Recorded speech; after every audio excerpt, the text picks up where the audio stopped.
অবস্থা। একটা রাস্তার সাইডে নোংরা অবস্থা হয়ে আছে। এটা হচ্ছে আমাদের সাধারণ জনগণ যারা, আমার মনে হচ্ছে তাদের প্রবলেম।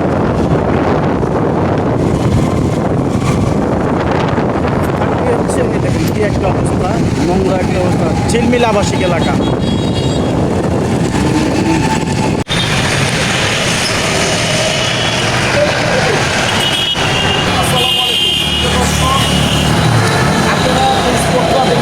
আমরা আজকের ঝিলমিল প্রজেক্টের সামনে এবং ঝিলমিল প্রজেক্টের ভিতরে ময়লার স্তূপ করে ফেলছে।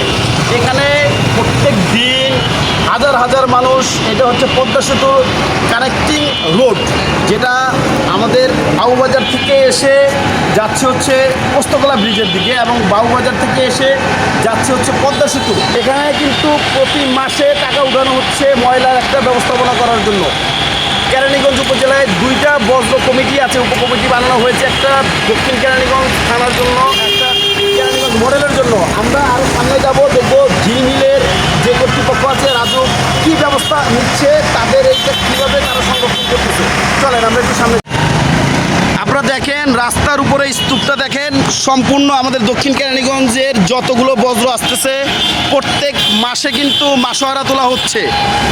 বজ্র ব্যবস্থাপনার জন্য 2টা কমিটি আছে, 2টা মনিটরিং উপকমিটি আছে, একটা দক্ষিণ কেরানীগঞ্জ থানার উপকমিটি, একটা হচ্ছে মডেলের উপকমিটি।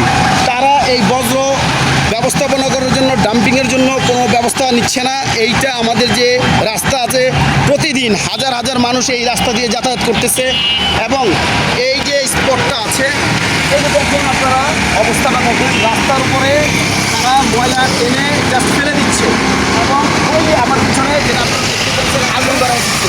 কর্তৃপক্ষ অ্যাকচুয়ালি এই ময়লাটা কীভাবে তারা প্রসেস করবে এর কোনো ব্যবস্থা দিচ্ছে না। এটা হচ্ছে বাবুবাজার ব্রিজ থেকে আসছে, পদ্মা সেতুতে যাচ্ছে এবং বাম পাশে যাচ্ছে হচ্ছে পোস্তকলা ব্রিজ। এইটাতে যাওয়ার সময় আপনারা দেখতে পারবেন ময়লার স্তূপ, একদম বাজে অবস্থা। আমরা এখান থেকে, আমি তো ভিডিওটা করতেছি, কথা বলতেছি, কথা বলার মতো অবস্থা নাই। আমরা যে কজন টিম মেম্বার এখানে আসছি, এখানে কাজ করার মতো অবস্থা নাই। তারপরেও জনগণের যাতে এইটা ভোগান্তি কমে, জনগণ যাতে এই ভিডিওর মাধ্যমে কর্তৃপক্ষর কাছে আমাদের আকুল আবেদন, আপনারা দ্রুত ভিত্তিতে এই ময়লাগুলোর একটা সঠিক বজ্র ব্যবস্থাপনার স্থান খুঁজে বের করেন। এখানে প্রতিদিনই আমাকে যেতে হয়, আমার সুপ্রিম কোর্টে যেতে হয় এই রাস্তা ধরে। এগুলো কোনো ব্যবস্থা করার নাই, বজ্রগুলো হচ্ছে শুধুমাত্র আগুন ধরাই দিচ্ছে, এই জায়গায় পরিবেশের ক্ষতি হচ্ছে। পরিবেশ অধিদপ্তর যারা আছে, পরিবেশ অধিদপ্তরের নজর দৃষ্টি আকর্ষণ করতেছি, রাজধানী উন্নয়ন কর্তৃপক্ষের দৃষ্টি আকর্ষণ করতেছি। আমরা চাই এইটার একটা সুষ্ঠু সমাধান। এইভাবে যত্রতত্র রাস্তার উপরে ফেলবে, কর্তৃপক্ষের অবহেলার কারণে এই অবস্থা হয়েছে। আমরা কর্তৃপক্ষের দৃষ্টি আকর্ষণ করতেছি এবং কর্তৃপক্ষের নিকট জোরালো আবেদন জানাচ্ছি, দ্রুত ভিত্তিতে আপনারা এইটার একটা স্টেপ নেন, যাতে এইখান দিয়ে মানুষ চলাচল করতে পারে। এই জায়গায় বিকালে মানুষ যাতে ঘুরতে আসতে পারে, স্পট হয়, পর্যটন স্পট হয়। ময়লার স্তূপ আমরা চাই না, দক্ষিণ কেরানীগঞ্জবাসী আমরা ময়লার স্তূপ চাই না। ধন্যবাদ সবাইকে, আসসালামু আলাইকুম। সুপ্রিয় দর্শক, আসসালামু আলাইকুম। এই মুহূর্তে উপস্থিত রয়েছি কেরানীগঞ্জ চুনপুটিয়া পার হয়ে ঝিলমিল এরিয়ায়। আমাদের ইতিমধ্যে আমাদের নাদিম ভাই কিন্তু বিষয়টা দেখিয়েছে।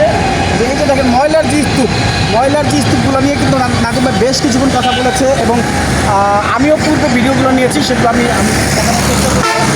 এখানে যারা ঘুরতে আসে আশেপাশের এলাকা থেকে, আসার পরে যে এখানে ময়লাযুক্ত যে দুর্গন্ধ, আমি তো সামনে দেখাচ্ছি।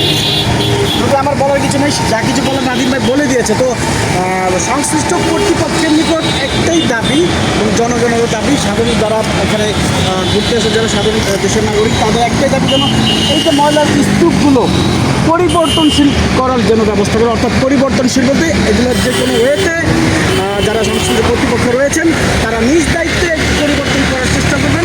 অর্থাৎ এই ময়লার স্তূপগুলো কোথায় ডাম্পিং করার ব্যবস্থা করা যায় এবং এখান থেকে সরানো যায়, কীভাবে সরানো যায় তা আপনারা চেষ্টা করবেন, জনগণের উপকার করার চেষ্টা করবেন। সবাইকে আবার স্বাগত জানাচ্ছি, আমি তারেক হোসেন বাপ্পি। এই মুহূর্তে কেরানীগঞ্জের ঝিলমিল থেকে আমি নিচ্ছি।